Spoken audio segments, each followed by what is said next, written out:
Hey everyone, thanks so much for tuning in to watch my final capstone presentation. So today I'll be presenting my final project, which was on efficient methods for scaling and updating early college courses. I worked on this project under the advisement of Professor Marcus Darden, who is a professor in the Electrical Engineering and Computer Science department.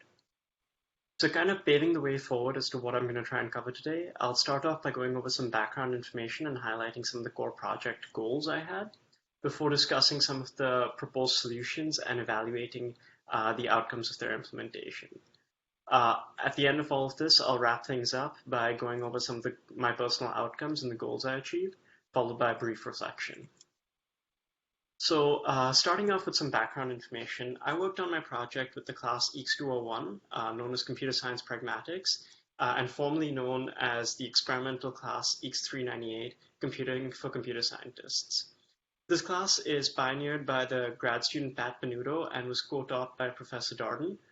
And unlike most other common EECS classes in the department, it's structured as a survey class and is focused on promoting the ability to easily learn and effectively use computing tools. So this is not a standard programming class. It's more focusing on teaching students industry standard tools that could become essential skills for internships, research, and future coursework.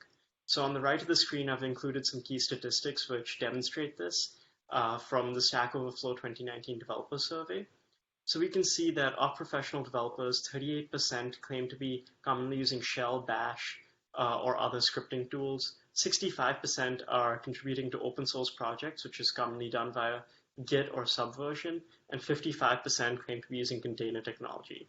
I know this sounds like a lot of tech speak, but this demonstrates that these peripheral tools, which are not necessarily programming languages, are growing in importance.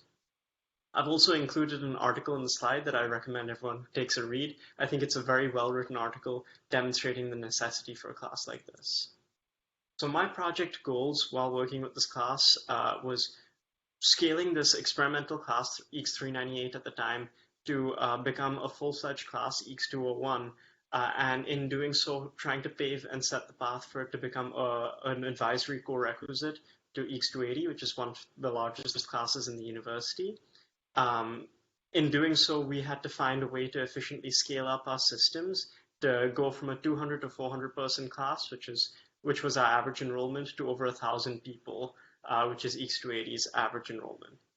Breaking things down, I formulated two main goals. One of those was to develop Autograder systems and homework assignments that will allow for this class to scale without affecting day-to-day operations of the class.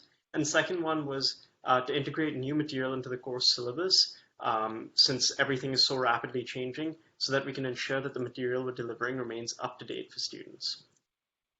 So I'm going to cover a series of 3 solutions and evaluate their outcomes of the solutions we tried over my 4-semester tenure with the class, which started in winter 2018 and ended in fall 2019.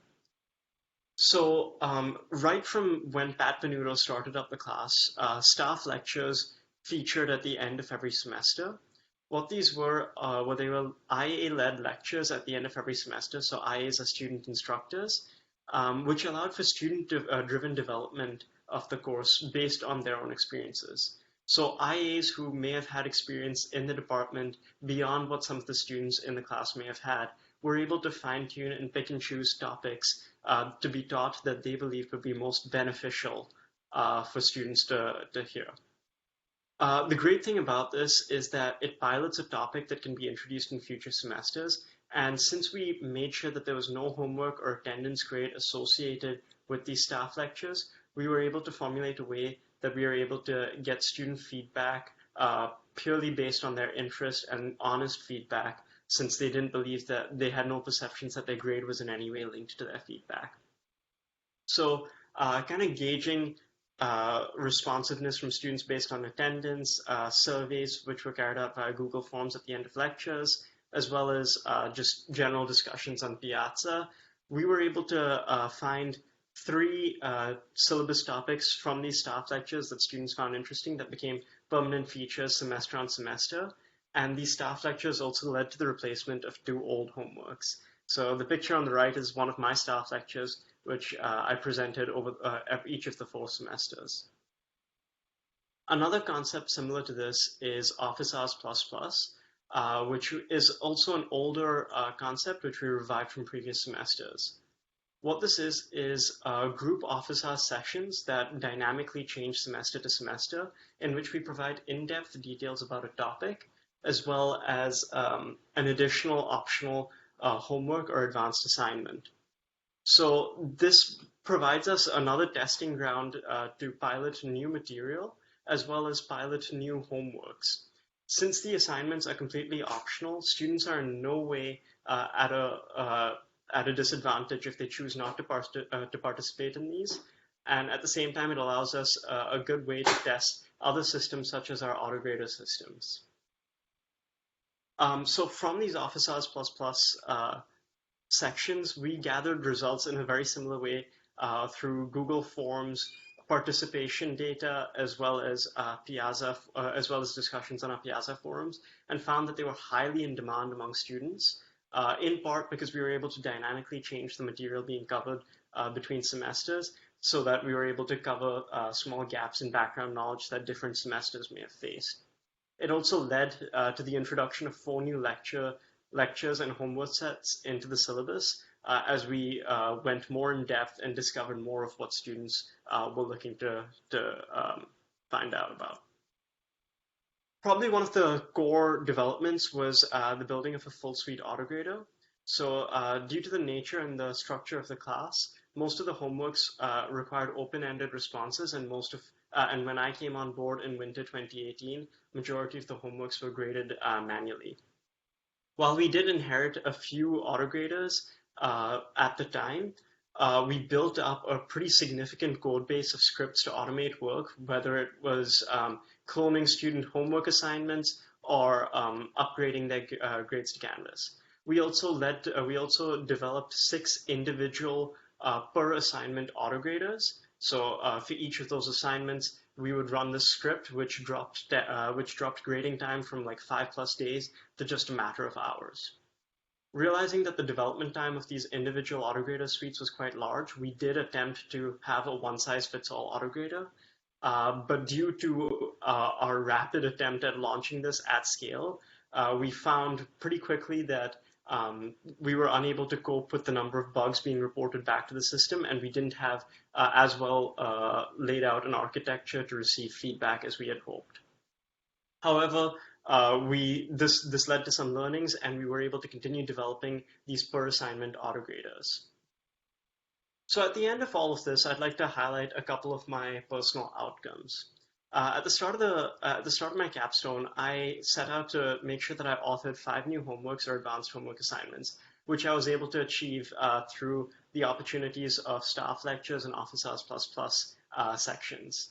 I also set out to try and create at least 2 new lectures introduced to the course, and one of my staff lectures became a permanent feature, as well as 2 of my Office Hours sections became permanent features in the course. While our one-size-fits-all autograder solution may not have succeeded as well as we had hoped, our individual per homework assignment autograder solutions ended up autograding about 25% of all assignments available in the class. So I think that's still something that we can consider a success. So looking back, I think, first of all, I'd like to say that I'm extremely grateful of Professor Darden and my fellow IAs for providing us with this opportunity and for trusting us with everything, as well as my fellow IAs for just being there and supporting me throughout everything that we tried. I was personally inspired to help this class because of the progress and the benefits I saw when I took the class myself moving forward in my college career. And I was therefore really motivated to make sure that I could share that with everyone else. While we did face some hurdles, I believe we managed to overcome most of them pretty well. So one of the biggest ones was finding ways to implement these improvements that I've just discussed without negatively affecting students' experience. We were able to navigate these ways of making sure things weren't graded so that we could get honest feedback, as well as providing optional assignments to get around that. One of the biggest hurdles was at the end of the fall 2019 semester. There was some staffing changes in the department, which led to Professor Darden no longer being the primary instructor and most of the IAs leaving the staff. So my capstone did end a little bit prematurely, but I still think we were able to achieve most of the goals that we set out to. So I'd like to wrap up by just saying thank you once again to Professor Darden, all of my fellow IAs, for helping me throughout this project and for achieving all that we did together. I'd also like to thank everyone at the honors program for this amazing opportunity and for honestly a great 3 years. Thank you so much and have a great day. Stay safe, everyone.